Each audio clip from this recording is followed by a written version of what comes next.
YouTube. Today we're going to be looking at the new Kenwood DDX774BH that replaces this DDX773, and an unboxing and a demo of it. So as we open it up, you can see what goodies it has in it. You got your basic plug. Actually, I'm going to talk about this in a second. You have your plug, you have your Bluetooth microphone, and your cabling that needs to run to the parking brake or to ground if you don't care to do that. Comes with your screws if you want to do ISO mounting, depending on the dash kit, depending on the car. The plug is new. Kenwood is now switching over to new style plugs. Instead of using their older style plugs, they have changed the design completely, which I don't know why. After 20 years, they decided to do it. Only God knows why.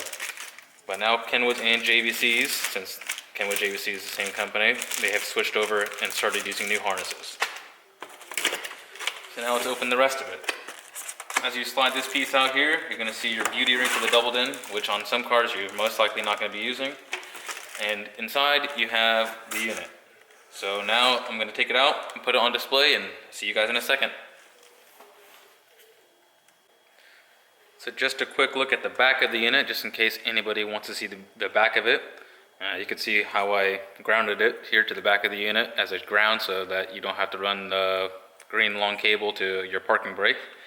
You got your standard plug here, power and speaker lines.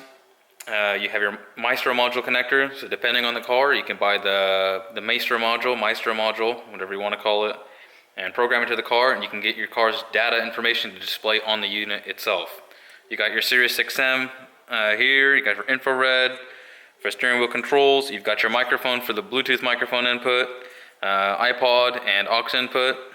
You've got not only one camera input, you've got two camera inputs. You have a front camera input too.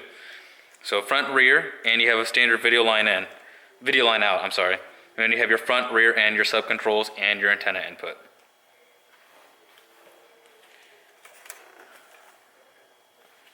And now we'll plug it in. So we've got her wired up, so let's turn her on. Now when you first turn it on for the first time, it should give you a boot menu or loading menu to set everything accordingly. So give it a second here. So here you're going to want to decide whether you want your demonstration on or off. So if you're installing it in your car or a customer car, you click off. Choose your language, your panel angle. So if you go to your panel angle here, depending on the dash, some dashes are going to be more slightly tilted than others. You have settings 1 through 6 here. So if you click on random ones, it'll move the face of the unit in and out. So if you go back to 1, I think that will look good for this camera angle. And then click back. Front camera, you could decide whether you want it to be on or off. Rear camera, on or off, and then go back.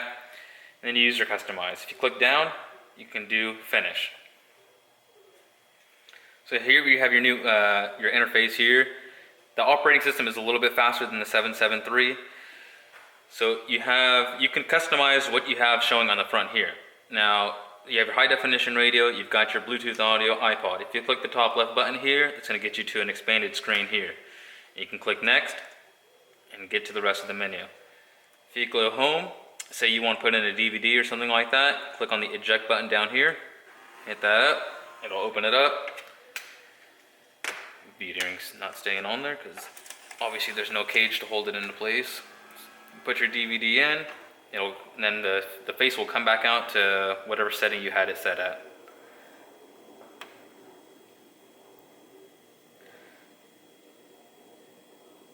And for a DVD quality, obviously it's not Blu-ray yet, because that would be significantly more expensive if they had them, but for the DVD quality, the screen image is, I think, very good.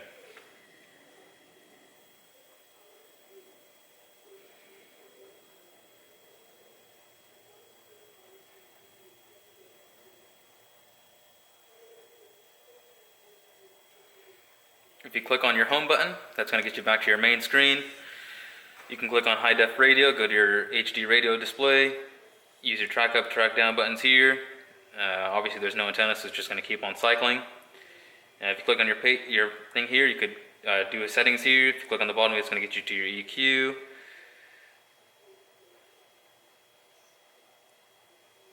Click back. And then your cam here, that's going to control your front or rear cams, depending on how you have them wired in the car, obviously. Some people have it wired to it triggers when the car gets put in reverse. Some people have them on 12 volts at all times, so they could actually view the rear camera while they're driving forward. And you can also control your front camera from here. Your telephone icon, that's going to get you to your Bluetooth menu really quickly. Once you have your phone programmed to it, it's going to show you all your contacts, and you can dial out from here or voice dial as long as your voice dialing settings are already programmed in your phone. So you could say, for instance, call Mary, and it will call Mary. The only thing is it doesn't come with the wireless remote. And if your car has steering wheel buttons, you want to keep them working, all you need is the steering wheel control module. PAC makes them, and Access makes them. And you just got to wire it in the car and then plug it into the port in the back. 3.5 millimeter. It's a very nice unit if you don't care for it having built-in navigation, and it has high definition radio. So check it out. They go for, I think the MSRP on them is about $399. I've seen them in stores for about $380, and online on eBay I've seen them for $380, $390 with free shipping. So check them out. Just came out. Thanks for watching.